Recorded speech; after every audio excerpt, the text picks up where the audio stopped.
أعزائي المشاهدين، برضو النهاردة نبدأ معاكم حلقة جديدة من دنيا الحقيقة.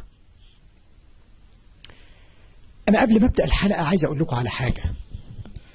أنا بيجيني كتير تساؤلات عن اسمي طارق الكرداوي.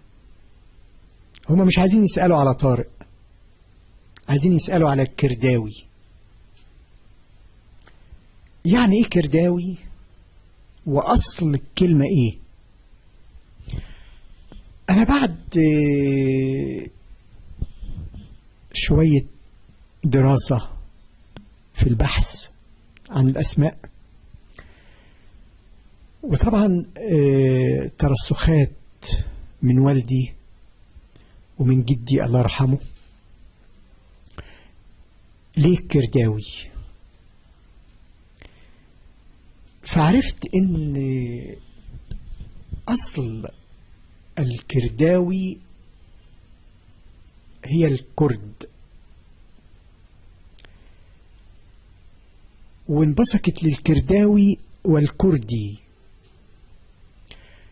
ده كان بدايات سنة 1800. هاجر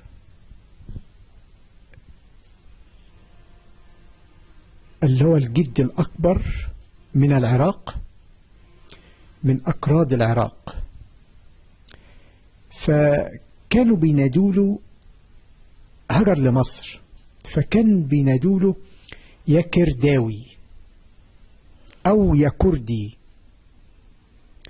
طبعا هو استقر في مصر واتجوز من مصر وقعد من مصر، وبدأ يتناسل لغاية ما وصل للكردي، أو يمكن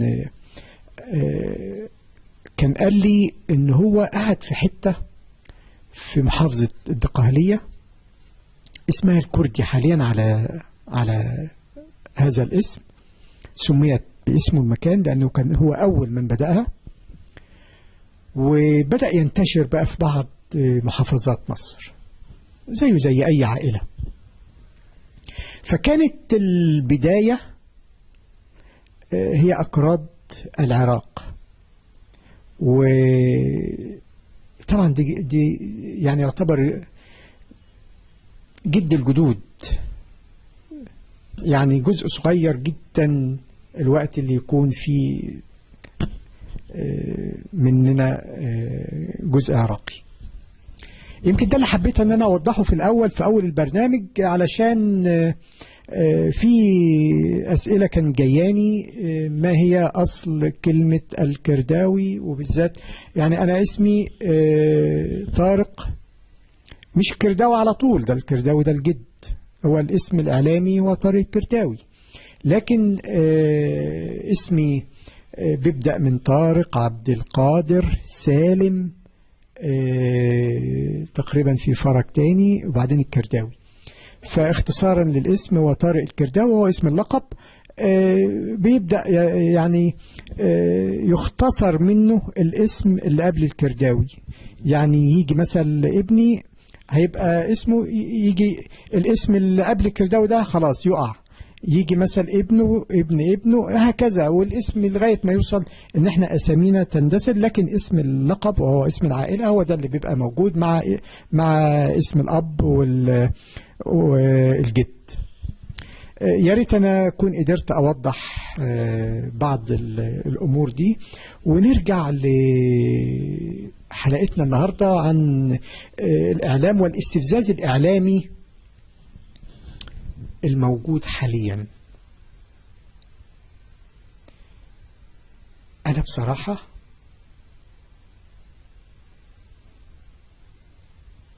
أما بشوف بعض الإعلاميين بتمنى أن أنا ما أكونش إعلامي. واحد زي أحمد موسى الاستفزازي ده قاعد بيتكلم وجنبه هنا طبلة وجنبه هنا رق.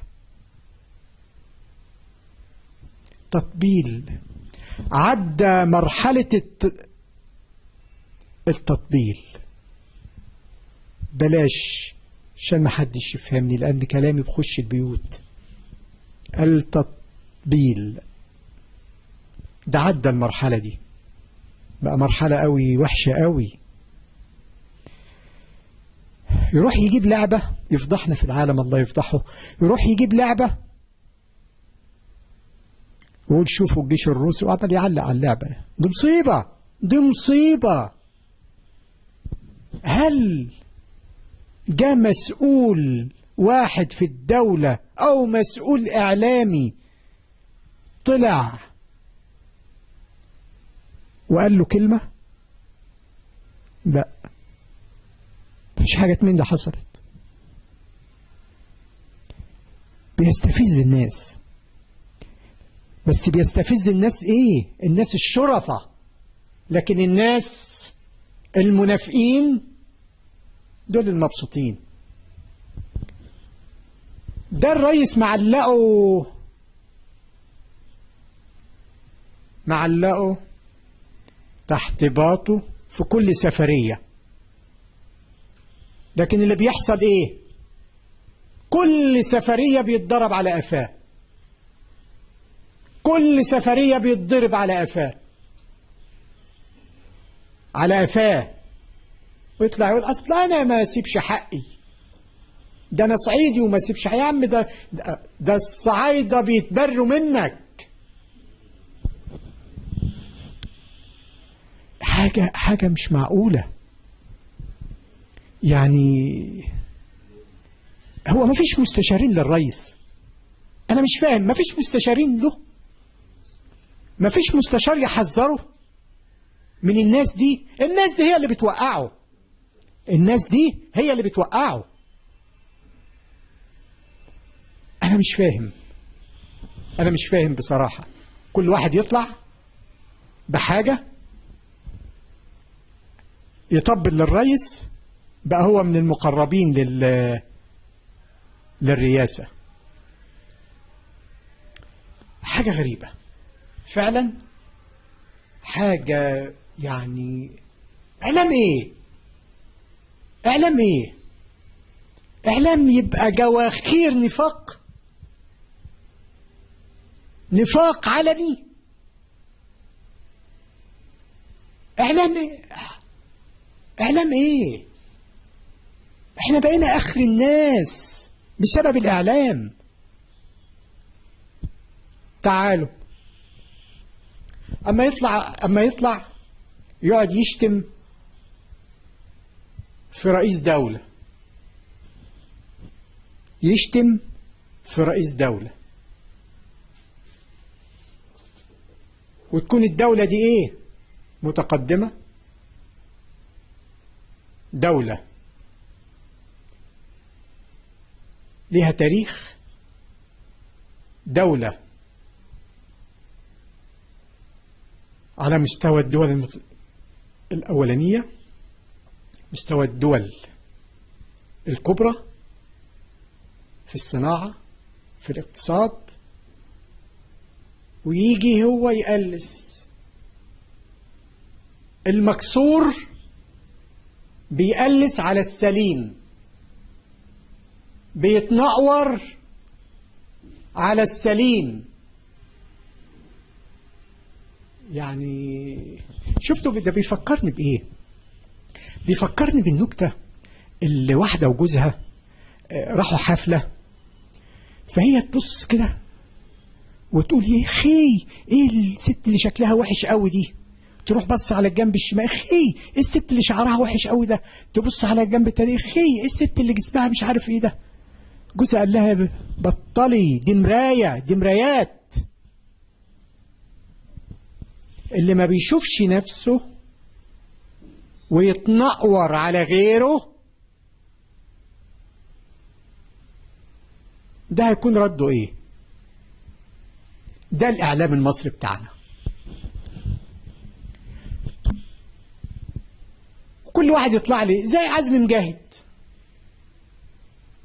عزمي مجاهد بيكمل طابور جواخير النفاق.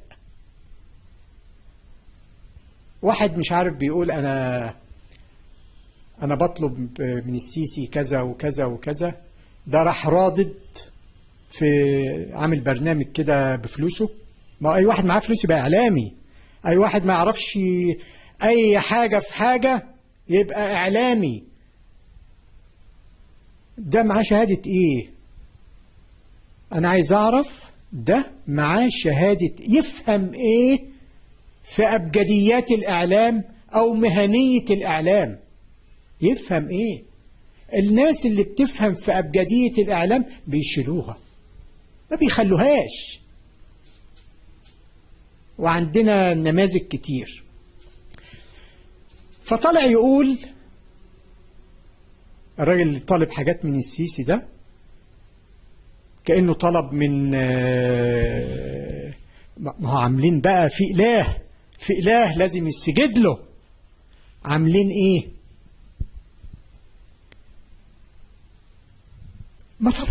مطالب عادية الراجل بيطلبها، مطالب للبلد لمصر. انت عارف يرد عزمي مجاهد يقول ايه في برنامج عنده؟ عند امك. يقول له المطالب دي عند امك. ردوا انتوا بقى على جاخور النفاق الجديد اللي طالع. انا مش فاهم اعلاميين ايه وهم ساكتين عليهم ليه؟ لان احنا ما عندناش مؤسسات مظبوطه، ما عندناش حاجه مظبوطه. البلد سلطه. اما يطلع وزير العدل يقول ان طلع في البرنامج والراجل كده بيتكلم بمنتهى الثقه، المصري يقدر يعيش ب2 جنيه في اليوم. انت اللي بتقول كده؟ يعني في استفزاز اكبر من كده؟ هو الرئيس ما بيعلمش الوزراء بتوعه يتكلموا ازاي؟ ما بيعلمهمش او بيحذرهم بكلامهم ده يستفزوا الشعب ازاي؟ انا مش فاهم، والله ما فاهم. مش فاهم ايه اللي بيحصل في البلد، مش عارف ايه اللي بيحصل في البلد. انتخابات، وانتخابات ايه؟ الشعب مسؤول، الشعب ده بقى مسؤول، لكن من كتر الاعلام الجاهل اللي فرض عليه المدة اللي فاتت كلها وما زال يفرض عليه، ايه اللي حصل؟ الناس مخها ما بقاش عارف يختار مين ولا يعمل مين. تلاقينا اللي مختارينهم هم الحرامية، المنافقين هم اللي نجحوا، أصحاب المال السياسي هم اللي نجحوا.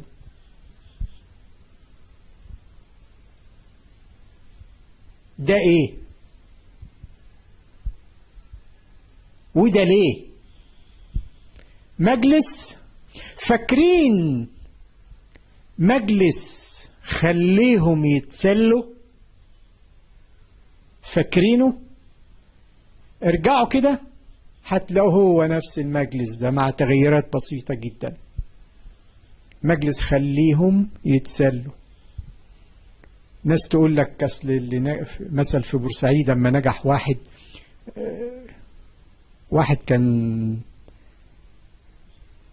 يعني اقول لك كان ايه، من أزلام الحزب الوطني.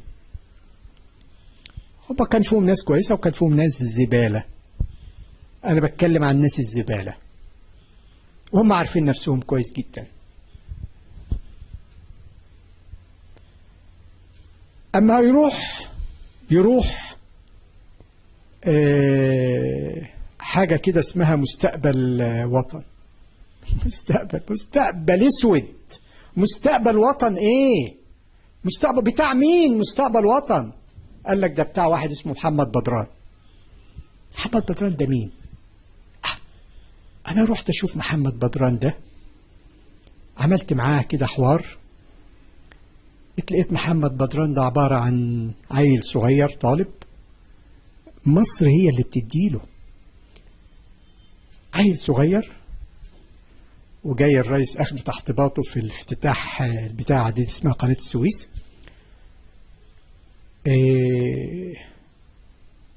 بقيت أسأل مين محمد؟ عمل إيه لمصر محمد بدران؟ أنا عايز كلمة واحدة، عمل إيه لمصر؟ ده مستقبل وطن؟ ده هيبقى مستقبل لوطن؟ يمكن وطن تاني وأنا معرفش. يعني أنا ما بقتش عارف أقول إيه، ما بقتش عارف أتكلم. شفتوا يقول لك البلد ترجع إلى الوراء. مصر مش هتبقى مصر إلا لما يتغير فيها حاجات كتير. مصر ماشية كده ربنا يسترها، ماشية بدعاء الوالدين زي ما بيقولوا. مصر مش هتبقى مصر إلا لما الضمير يصحى. الضمير يصحى.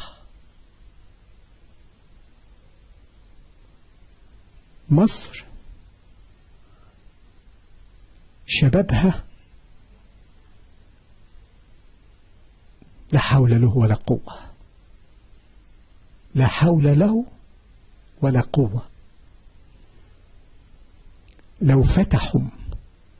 لو فتحوا الهجرة من مصر، شوفوا الناس هتهج قد ايه والشباب هيهج قد ايه. لأن مشوار 1000 ميل بيبدأ من مطار القاهرة. بالنسبة للشباب بيبدأ من مطار القاهرة. ضميرنا مات.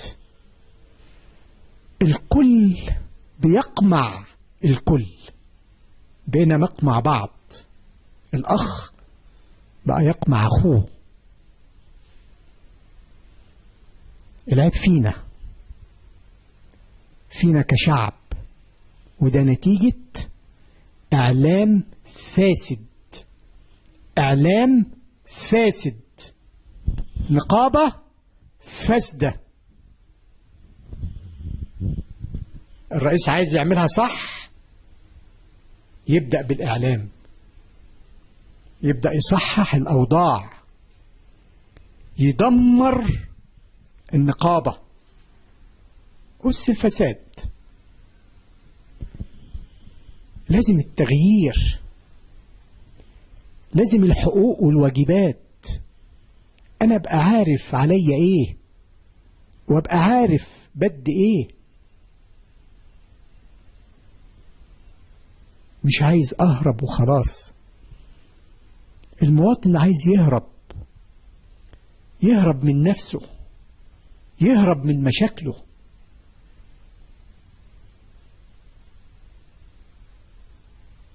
طيب